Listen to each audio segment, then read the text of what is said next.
하나님께서 우리에게 주시는 말씀은 신약 마태복음 18장 1절에서 10절 말씀입니다. 제 성경으로 신약 30면에 있습니다. 마태복음 18장 1절에서 10절 말씀을 한 절씩 교독하겠습니다. 그때 제자들이 예수께 나와 이르되 천국에서는 누가 크니이까?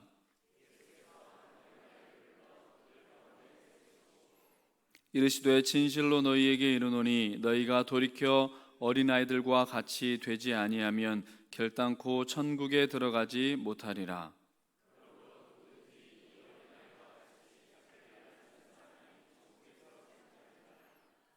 또 누구든지 내 이름으로 이런 어린아이 하나를 영접하면 곧 나를 영접함이니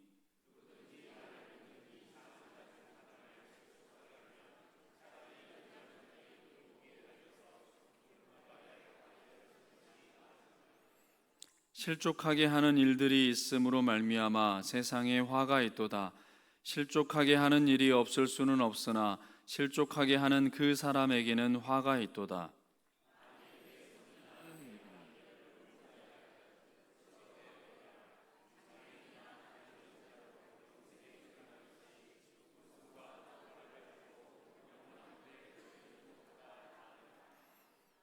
만일 내 눈이 너를 범죄하게 하거든 빼어 내버리라.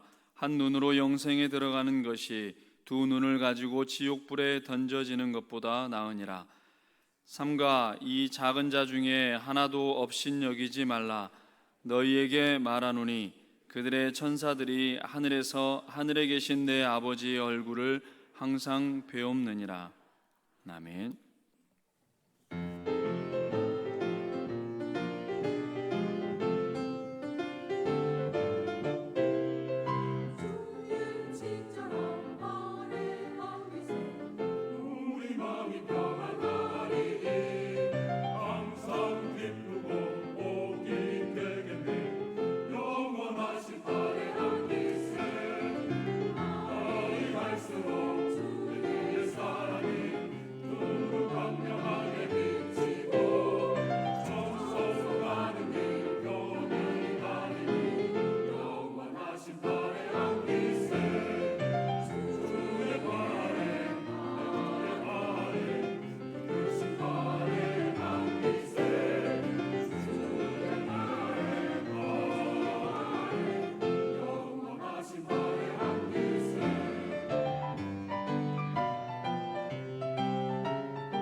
아멘.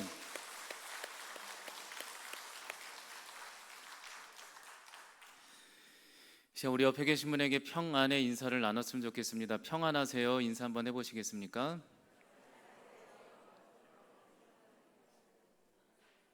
서로 모습 뵈니까 너무 좋으시죠? 네. 새생명 축제가 51명, 그리고 일부에 조금 더 오셨는데 등록 안 하고 가신 분들도 있고 그래요. 그래서 너무 많은 분들이 등록해 주셨고 우리 동성애 식구들도 전도를 참 많이 해주셨습니다. 너무 하나님 앞에 영광이고 감사드리고요. 또 우리가 전도하는 이유는 우리가 동성애 식구들이 많아지고 본당을 채우는 것도 재밌는 일이지만 주님께서 사람에게 주님을 전하라고 했기에, 그리고 사랑을 실천하라고 했기에 가장 좋은 사랑이 주님을 전하는 것 아니겠습니까? 그런 마음으로 여러분들이 했기 때문에 주님께서 기쁘게 받아주셨으리라 믿습니다. 그리고 혹이나 또 계속해서 오시길 원하시는 분들은 제가 2부 예배 끝나고 식사할 때는 새가족분들과 식사를 해요. 그래야 좀 서먹서먹해지는 게 좀 없어지잖아요. 그러니까 그렇게 또 초청하셔서 그렇게 안내해 주시면 너무나도 좋을 것 같습니다. 너무 수고 많으셨어요. 서로 박수 한번 해주십시오.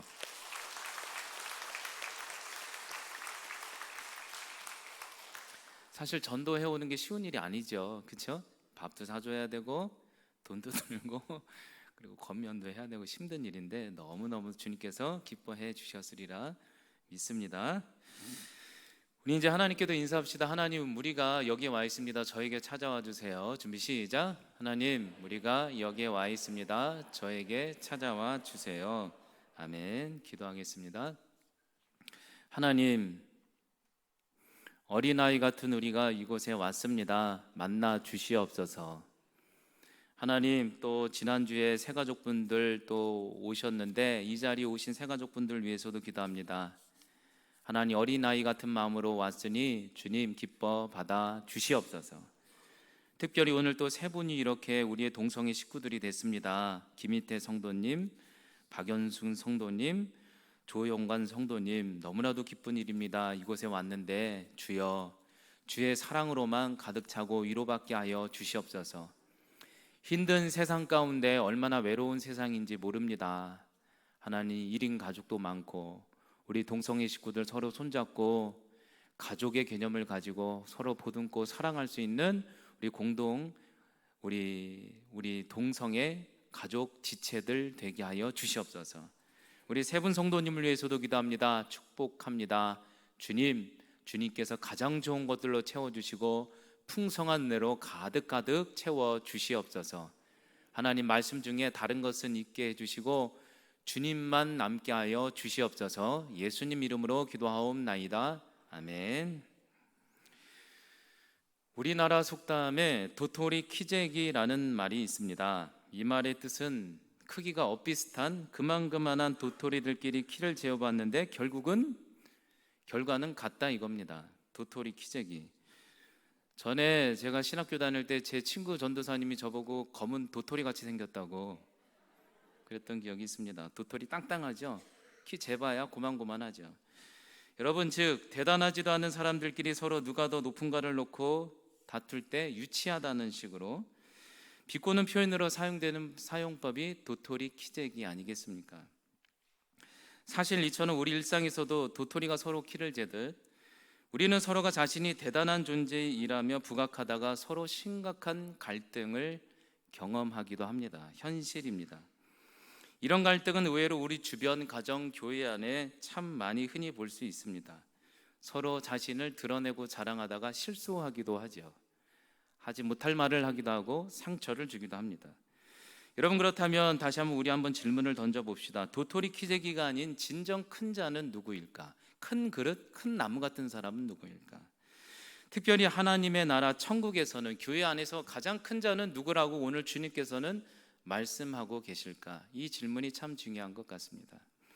오늘 말씀의 현장으로 갔으면 좋겠습니다. 오늘 말씀을 보면요, 예수님께서는 드디어 제자들에게 본인의 죽음에 대해서 얘기하시고 죽은 후에 3일 뒤에 부활하실 영광에 대해서도 얘기하고 있습니다.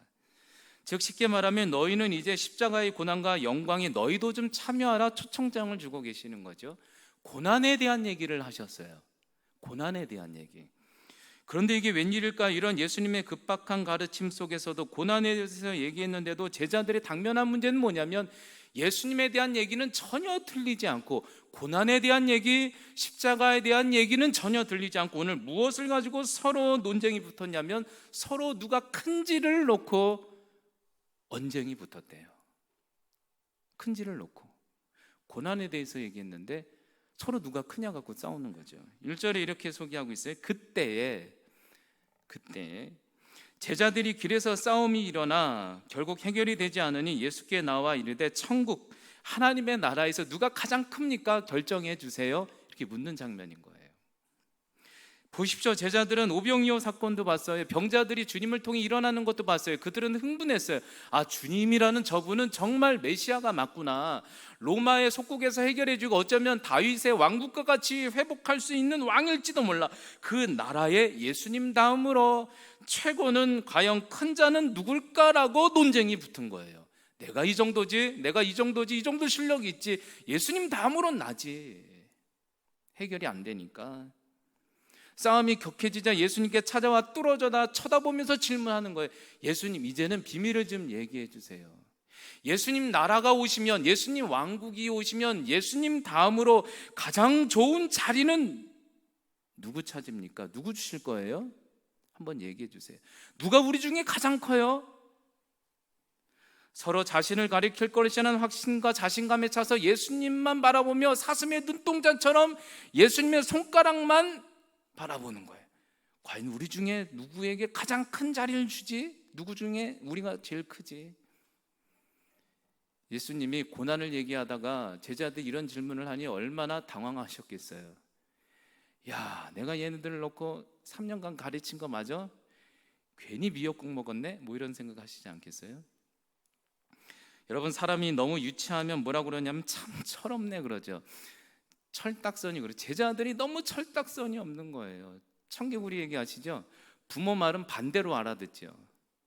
제자들이 그래. 반대로 알아들어요. 스승이 죽는다는데 십자가 지자고 초청장을 줬는데 지금 제자들은 반대로 알아듣고 누가 크냐를 갖고 개굴거리는 거죠. 제가 전에 살았을 때 부평공원이 있어요. 거기에 황소개구리가 너무너무 많아가지고 문제였는데 그냥 가면 개굴개굴 거려요. 자기 목소리가 크다고 개굴개굴 그러면요, 너무 시끄러우니까 정말 개구리 한 마리 잡아다가 머리를 이렇게 지어박고 싶어요. 이렇게. 예수님도 그런 마음이 아니었을까. 3년을 가르쳤는데 야, 내가 오늘 죽는다고 얘기했어. 근데 지금 그건 좀 그렇지, 이러지 않으셨겠어요? 못 알아들어요. 여러분, 그렇다면 한번 묵상해 봅시다. 예수님의 이렇게 급박한 부탁, 시대적 상황, 교회가 어렵고 이제 고난에 참여하고 고난의 길로 같이 가자, 제자의 길로 같이 가자고 얘기했는데도 왜 여전히 제자들은 아직도 어린아이처럼 서로 자신이 높다며 서로 고집을 피우며 싸우고 있는 것일까? 왜 못 알아들을까? 그것에 대해서 마태복음 16장 23절에는 이 마태복음에서는 제자들의 그 마음속에 있는 속 깊은 것을 보여주고 있어요. 이렇게 표현하고 있어요. 예수님께서 돌이키시며 베드로에게 이르시되 사탄아, 내 뒤로 물러가라. 너는 나를 넘어지게 하는 도로더라. 베드로와 제자에게 이르되 너희는 하나님의 일은 생각하지 않고 오늘도 도리어 사람의 일만 생각하니까 그렇다, 이 얘기예요. 제자들의 머릿속에서는 하나님의 일은 없어요. 그냥 사람의 일만 생각해요. 사람의 일이 원어로는 사람의 것이, 사람의 것은 뭐냐면요, 우리는 뭘로 사냐면요, 이 땅에 주님 없으면요, 사람의 것, 고난, 십자가 이런 건 우리의 관심이 없어요. 고난, 고난. 내 살에 핀으로만 하나 찔러도 너무 아픈데 고난? 와, 고난. 고난. 아무리 신앙생활해도 고난은 싫지. 그저 하나님의 세상의 영광, 세상에 대우받는 것만 갖고 예수님을 처음부터 쫓았고 교회 다녔고 그렇게 신앙생활을 하며 접근하기 시작하는 게 우리라는 거죠. 그러니 이들의 관심사는 고난은 아니에요. 그냥 머릿속에 주님의 왕이 오시면, 왕의 나라가 오시면 이적과 기적을 좀 보고 나도 좀 대우받았으면 하고, 우리는 오늘도 그렇게 신앙생활을 한다는 거죠. 주님이 같이 고난의 길로 가자는데 안 되는 거예요.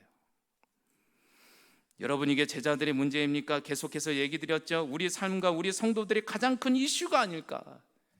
하나님의 나라의 평가 기준, 가정의 하나님의 나라의 평가 기준, 교회의 평가 기준이 우리는 주님의 제자에도 십자가를 같이 가고 사람을 살리는 데 있지 않고 누가 큰지 대접받는지 잘 되는지가 기준이지 않을까. 그래서 한국교회가, 우리가 얼마나 세상 가운데 위기를 경험하고 있지 않나.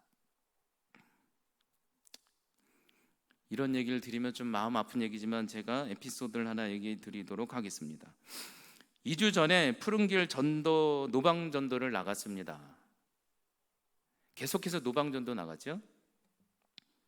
노방전도 나갔는데 날씨도 좋고 참 재밌었습니다. 근데 몇몇 권사님들이, 한 분 권사님이 얘기했으면 제가 얘기를 안 할 텐데 몇몇 권사님들이 얘기했으니까 얘기하는 거예요. 조금 부정적인 얘기인데, 황당한 일이 있었다고, 전도는 재밌었는데 하나 황당한 일이 있었다고 해서 오신 거예요. 그래서 얘기를 하시는 게 몇몇 권사님들이 얘기하시는데, 막 전도를 했더니 어떤 분들은 너무 잘한다고, 다른 교회 성도인데 막 뻥튀기도 주시기도 하고 너무 잘한다고 막 우리도 하고 싶다고 그랬는데, 어떤 모 교회 권사님이, 우리 교회는 아니에요, 권사님이 얘기하기를 자신의 교회를 전도하니 그렇게 자랑하더래요.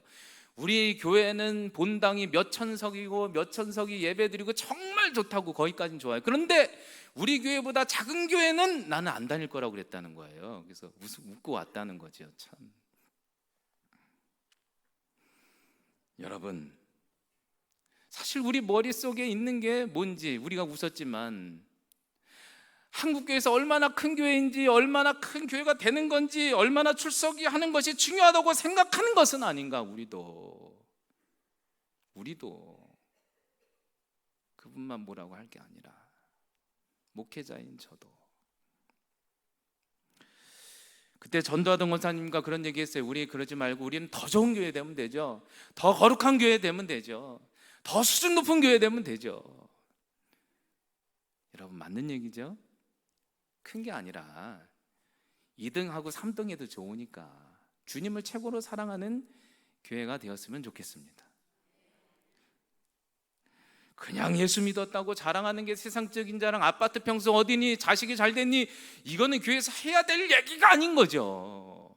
우리가 오직 자랑할 건 십자가의 길을 걸었던 것만 자랑하는 거죠. 우리가 청동원 전도할 때 그래서 정신 바짝 차려야 되는 게 뭐냐면, 51명 전도하고 100명 제가 일부러 재밌게 하려고 이번에 51명 정하잖아요. 술을 안 정하면 재미는 없잖아요. 그러니까 보통 51명 전하면 다음번에 몇 병 할까요? 곱하기 몇 명이에요? 100명 될 줄 믿습니다.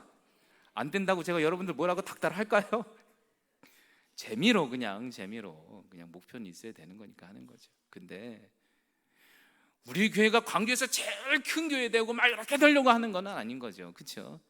주님을 제일 사랑하는 교회, 주님이 하라니까 하는 교회. 근데 우리는 큰 거에 대한 이슈가 있어요. 눈만 커도 자랑하고, 코만 좀 커도 자랑하고, 손톱 긴 걸로도 자랑하고, 눈썹 긴 걸로도 자랑하고. 제가 보여드릴 수 없지만 눈썹이 꽤 길어요. 진짜로. 안경 벗으면 놀랄 수도 있어요. 제자들, 우리는 세상의 것만 생각하니까 주님 말이 안 들린다는 거예요. 갈등하고 싸우고 살아가는 우리. 여러분, 근데 한번 궁극적으로 생각해 봅시다. 전 우주에서 가장 큰 분은 누군가? 예수 그리스도밖에 없습니다. 그 외에는 생각할 게 없습니다. 우리 인생에 예수님만이 크지 그 다음은 아무런 의미도 없어요. 우리나라에서 제일 큰 산, 백두산 말고 남한에서 제일 큰 산 하면은 한라산이죠. 한라산 다음으로 여러분 한번 기억하십니까? 예수님 외엔 기억할 것이 없는 거죠. 한라산 다음으로 뭐 알고 있는 산이야 무등산 정도. 와봤더니 주상절리도 있고 대단하대요. 그렇죠? 오늘 제자들 참된 가장 큰 주인을 발견하지 못해서 예수님과 있고 예배 드리면서도 결국 자기 자신을 자랑하고 싸우는 우리와 같은 존재들. 우리와 같은 존재들. 뭐가 크냐? 뭐가 크냐? 한번 우리 스스로 저와 여러분들이 한번 반성해 보는 시간이 되었으면 좋겠습니다. 이렇게 제자들이 이런 일로, 이런 참 어처구니 없는 일로 누가 큰지를 갖고 다투고 있을 때, 주님이 같이 고난의 길을 가자고, 제자의 길을 가자고, 힘든 시대 속에서 이제는 큰 것 따지지 말고 고난의 길을 가자고 얘기했을 때, 이런 것을 놓고 큰 것을 놓고 따질 때 주님은 제자들에게 사랑하는 마음으로 뭐라고 조언했을까?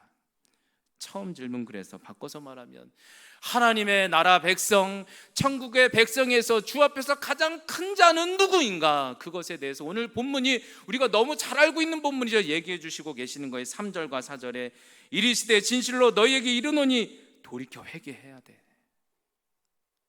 어린아이와 같이 되지 아니하며 결단코 천국에도 들어갈 수 없을 뿐만이 아니라 어린아이 같지 않으면 안 돼. 어린아이 같아 자기인을 낮춰야 천국의 가장 큰 자야, 이렇게 얘기하고 있는 거예요. 역설이죠. 주님은 재밌어요. 유치하게 어린아이처럼 싸우니까 어린아이 하나를 데려오신 거예요. 그러면서 야, 너희들 어른인 줄 알지? 꼭 싸우는 게 어린아이랑 똑같다? 이렇게 어린아이랑. 여기서 나오는 원어가 파이디온이거든요. 파이디온 성교에. 이 어린아이는요, 걷는 어린아이가 아니에요. 걷지 못하는 영유아 있죠? 갓난아이 엉녀예요. 이게 이 여기서 어린아이가 갓난아이 같이 돼야 된다는 거예요. 천국에 들어가고 큰 자라는 거죠. 너희들 갓난아이 같은 마음이 되지 않으면 천국을 소유할 수도 없고, 갓난아이 같이 돼야 천국에선 큰 자야 얘기하는 거예요. 그럼 어린아이가 뭘까? 어린아이가 오늘 어린이 주일이잖아요. 어린아이의 좋은 속성 많아요. 순수함, 여러 가지. 사절에 분명히 얘기하고 있어요. 어린아이의 어떤 속성? 어린아이처럼 자신을 낮추는 사람이 천국에서 크고 천국을 소유한다는 거예요. 맞는 얘기예요, 여러분. 어린아이같이 내 자신의 존재성을 알고 낮춰야만 은혜가 있다는 거예요. 여러분, 어린아이같이 내가 낮춰져야 주의 임재를 느끼고 살 수가 있어요. 어린아이같이 낮춰야 주님의 도움을 바라보며 살 수가 있는 게 우리예요. 어린아이같이 쉬운 일이 아니에요. 어린아이는 스스로 존재를 대단하게 생각하지 않아요. 낮게 생각. 부모가 없으면, 어른이 없으면 죽는구나 부들부들 떨어요. 그리고 뼈저리게 알아요. 내가 어른보다 부족한 존재라는 걸 알아요. 제가 어른이죠. 어른이 어른 보고 이리 와, 그럼 어떨 것 같으세요? 저분이 오늘따라 엄청 건방지네, 이럴 수 있죠. 근데 어른인 제가 아동아이 보고 이리 와라 그럼 걔가 그럴 것 같아요? 목사님이 교만하네, 이럴 것 같아요? 너무 좋죠. 와가지고 목사님한테 제잘거리고 안고 도와달라고 그러고 존재를 알아요. 여러분, 은혜는 어디에 있냐면 우리가 어린아이같이 낮아질 때 은혜가 있어요. 어린아이같이 주님 아니면 안 됩니다. 주님 살려주세요. 주님의 임재 속에 살아야 난 오늘도 살 수 있어요. 몸부림칠 때 은혜가 있습니다. 주님은 어린아이를 위해서 오셨고 그분도 어린아이의 모습으로 오셨어요. 어린아이 모습으로, 어린아이의 임재 속에. 그래서 만든 얘기, 어린아이 같아야 천국을 소유해요. 어린아이 같아요. 하나님 아니면 안 돼요. 주의 은혜 아니면 안 돼요. 주님 아니면 난 살아갈 수가 없어요 라는 마음은 잊으면 안 된다는 거죠, 여러분. 근데 어느 순간에 잊어요. 우리 문제가 뭐예요? 우리는 알지도 못하고 점점 교만해져요. 그렇게 힘들어서 교회에 왔는데, 어린아이 같아서 교회에 왔는데 어느 순간 지나면 나도 모르게 자랑하는 거예요. 또 큰 걸로. 조금 괜찮아지면 서로 큰 것을 놓고 자랑하고, 교회 안에서 목회자라고 막 대접받고 싶고, 중직이라고 대접받고 싶고, 성도라고 대접받고 싶고, 이런 마음이 막 들기 시작하는 거예요.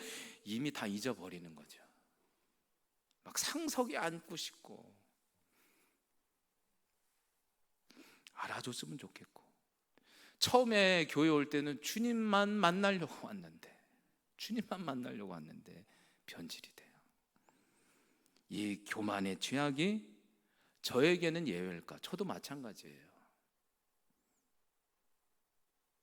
그냥 어느 순간요, 목회자는요, 거룩한 열정의 우상숭배가 있어요. 그냥 열정 때문에 막 전도하고 막 하다 보면 내 열정에 사로잡혀서 막 다른 사람들 평가하고 순간 나도 모르게 교만해지기 시작하는 거예요. 막 변질되기 시작하는 거예요.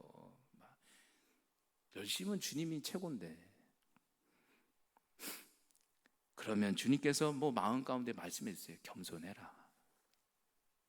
어린아이 같이 낮아져야 돼. 이 공동체 안에 가장 낮은 자의 위치에 너가 서서 그 모습대로 살아야 너가 사는 길이야 라고 늘 말씀해 주세요. 여러분, 가정과 사회와 여러분의 가게와 직장을 주의 은혜 가운데 살리는 방법은 여러분들이 그 공동체에서 어린아이가 되는 수밖에 없어요. 거기서 가장 낮은 위치에 섰을 때, 가장 낮은 직원이 됐을 때, 가장 낮은 사람이 됐을 때, 내 자녀 중에 가장 막내라고 생각할 때, 거기서 막내는 열심히 일하잖아요. 열심히 섬기고. 우리가 순간 인생이 실패할 때가 언제인 줄 알아요? 어린아이라는 걸 망각하고 주인 대접 받으려고 하다 보면 넘어가는 거예요. 여러분, 주님의 은혜는 내가 어린아이 같이 낮아지고자 할 때 있습니다. 어린이 주일이잖아요. 어버이 주일이기도 하고. 어린이를 보면서 한번 묵상해 보세요. 제가 난가, 내가 난가, 제가 철들었나, 내가 철들었나.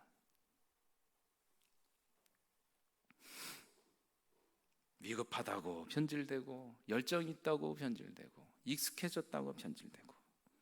그래서 우리는 말씀 안에, 그리스도의 주의 보혈 안에 오늘도 우리를 정화했으면 좋겠습니다. 주여, 제가 첫 마음을 잃지는 않았습니까? 주님 아니면 살 수 없다고 몸부림쳤던 그런 모습을 내가 잃지는 않았습니까? 라며 이 시간 주님 앞에 예배 드렸으면 좋겠습니다. 그래야 삽니다.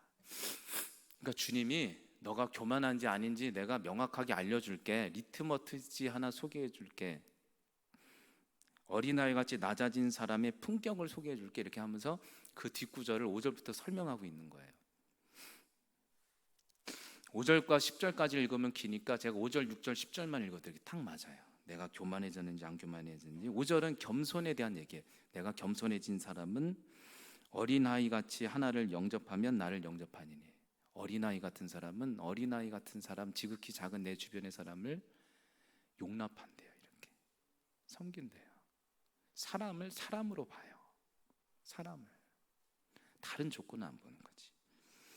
내가 순간 교만해지면 어떤 줄 아세요? 내 주변에 지극히 작은 자 중 하나를 6절, 7절, 8절, 9절은 손짓, 발짓 이게 나와 있어요. 손가락으로, 발로, 눈으로도 사람을 실족하게 할 수 있어요. 교만으로. 경멸하는 눈빛. 너보다는 내가 낫지 뭐 이런 눈빛. 이 작은 자 중 하나를 실족하게 하면 차라리 지옥 가는 것보다, 오늘 나오잖아요, 연옥에 가는 것보다 연자매 똘에 매달아 바다의 깊은 바다에 빠지는 게 낫다 이렇게 얘기하세요. 빠지는 게 낫다. 이 작은 자 중 하나를 너가 업신여기지? 그러면 너에게 말하는 그들이 천사들한테 기도해서 하늘 아버지한테 다 일러 바친다. 정말이다 얘기해요. 그래서 오늘 말씀 뭐라고 그래요? 너희들 실족하지 않으려고 노력하지만 실족할 수밖에 없어. 그래서 3절에 등장하는 게 뭐냐면 돌이켜 회개해서 어린아이가 다시 되라는 거예요. 여러분, 이 시간 어린아이가 되시기 바랍니다. 마음을 다시 낮추셔야 돼요. 그래야 은혜가 있어요. 하나님 아니면 안 돼요. 주님 아니면 안 돼요. 주님 아니면. 그런 마음으로 살아가시는 동성애 품격 있는 지체 여러분들 되시기 바랍니다. 지극히 작은 분들을 보면 주님으로 바라봐야 됩니다. 주님으로. 제 책상에 이렇게 적어놨어요. 예수님은 지극히 작은 자, 내 옆에 무시할 수 있는 가족, 내 옆에 있는 지체의 모습으로 나에게 찾아오신다. 그분께 오늘도 예수님처럼 겸손히 하자. 제가 이걸 적은 건 훌륭한 게 아니라 자꾸 까먹어서. 절 벌써 보니까 시커멓게 생긴 땅콩같이 생겼잖아요. 그렇죠? 나도 모르게 막 이게 막 순간순간 막 자랑하고 싶고 올라와요. 그럴 때마다 근데 잘 안 돼요. 세상에 어린아이를 설교하는데도 안 되는 게 우리예요. 어린아이처럼 돼야 은혜 가운데 거할 수 있습니다. 예수님을 만나고 싶습니까? 어린아이가 되시기 바랍니다. 예수님을 만나고 싶습니까? 내가 어린아이가 돼서 어린아이를 같이 지극히 작은 자를 찾아가시기 바랍니다. 그분들을 섬기면 놀라운 주의 임재가 있어요. 주님이 잘했다는 어린아이가 되시기 바랍니다. 그게 살 길입니다.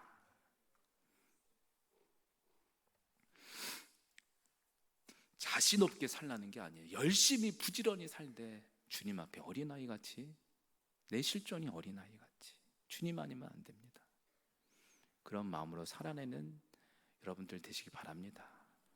끝으로 2014년 7월 10일 인터넷에 기고한 카이작의 검, 가명이죠 라는 분이 SNS에 기고한 내용을 소개해드리겠습니다. KBS와 YTN 이 만만에서 7월 18일 뉴스로 얘기했던 거예요. 한번 찾아보셔도 돼요. 유튜브에 있어요. 저도 유튜브에 있는 내용을 갖다가 정리한 거거든요. 제가 읽어드릴게요. 시장 인근에서 할머니의 손수레가 길가에 세워둔 외제 차량이 옆을 지나가다가 외제차를 긁은 사건입니다. 할머니의 손수레가 외제차를 긁었어요.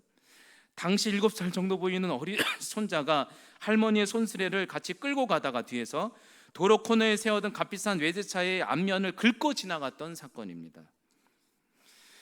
그 장면을 바라보던 할머니는 너무나도 놀라서 당황했고, 그 당황한 할머니의 표정을 보고 손주는 그만 그 자리에서 울음을 터뜨렸다고 해요.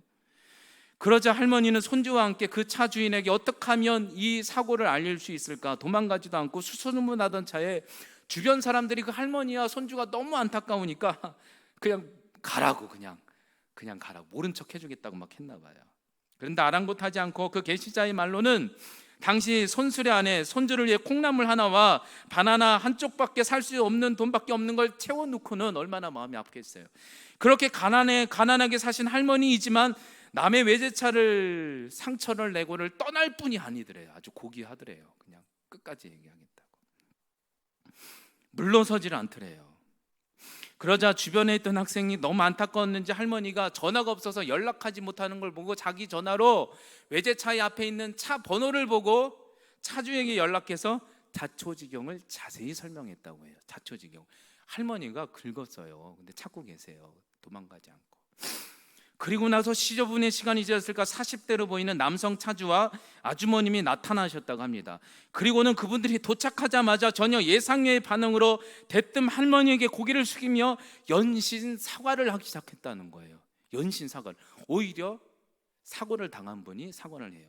뭐라고 얘기했냐면, 죄송합니다 할머니, 차를 주차장에 주차하지 못하고 이렇게 비좁은 도로에 저희가 주차를 해서 통행에 방해가 되게 하였으니 저희가 잘못한 게 많습니다. 저희가 정말로 죄송합니다. 연신 사과를 하더래요. 대려 차주에서 내렸던 부인도 겸손히 고개를 숙이며 사과를 드리며 울먹이는 할머니 손주를 막 미안하다고 달래더래요.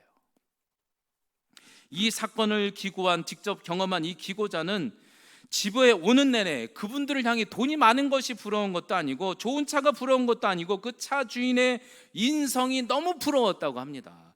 그리고 인터넷 글에 올리기를, 오늘 너무나도 멋진 사람을 만났다. 가정과 학교에서 성적도 좋아야 되지만 이런 인성 좋은 사람들을 키워야 되지 않는가 기고한 내용이에요. 여러분, 그런데 더 놀라운 기적이 일어났어요. 그 뒤 이야기를 뉴스로 접해들은 외제차 상사 땡땡 모르시겠죠? 그래서 연락이 와서 우리한테 연락하면 무상으로 다 처리해 주겠다고 했다고 합니다. 해피엔딩으로 끝났죠. 여러분, 제자들, 우리는 누가 크냐로 오늘 싸우고 있지는 않습니까? 근데 주님이 얘기하는 거예요. 천국은 어린아이와 같이 자신을 낮추고 어린아이와 같은 사람을 영접하는 자가 가장 큰 자다. 맞습니다. 여러분, 이 시간 우리는 서로 높아지려고 서로 논쟁하십니까? 아니면 주님의 말씀처럼 어린아이와 같이 자신이 낮춰지고 어린아이를 대접하기 위해서 살아가기 위해 분투하고 노력하십니까? 예수님이 초청하고 있는 거예요. 어린아이와 같이. 나처럼 예수님도 어린 모습으로 오셨잖아요. 낮추어서.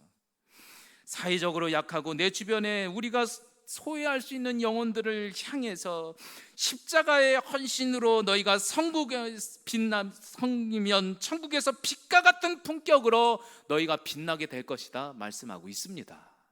우리 동성애 식구들 어린아이처럼 낮추어서 어린아이같이 도움이 필요한 영혼들에게 기도해주고 섬겨드리고 차주처럼 이렇게 주님 앞에 예수 믿는 제자로서의 품격을 나타내시는 여러분들 되시기 바랍니다.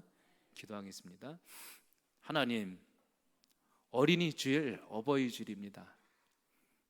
하나님, 오늘은 어린아이의 많은 좋은 성격 중에 지극히 낮은 존재성을 기억하는 그런 부분에 대해서 우리에게 말씀해 주셨습니다. 주님, 우리는 언젠가 우리도 우리 스스로가 모르고 변질돼 가는 게 우리입니다. 평가자로 서는 것이 아니라 서로 누가 높네 따지고 하나님 대접받기 위해 살아가는 것이 아니라 하나님 그 사람들 가운데는 다 지워버리고 예수님만 바라보며 예수님 앞에 어린아이의 심정으로 살아내게 하여 주시옵소서. 그리하여 어린아이 같은 영혼들을 섬김으로 주님의 제자로서 이 시대를, 하나님 빛된 시대를 빛내는 동성애 식구들이 다 되게 하여 주시옵소서. 예수님의 이름으로 기도하옵나이다. 아멘.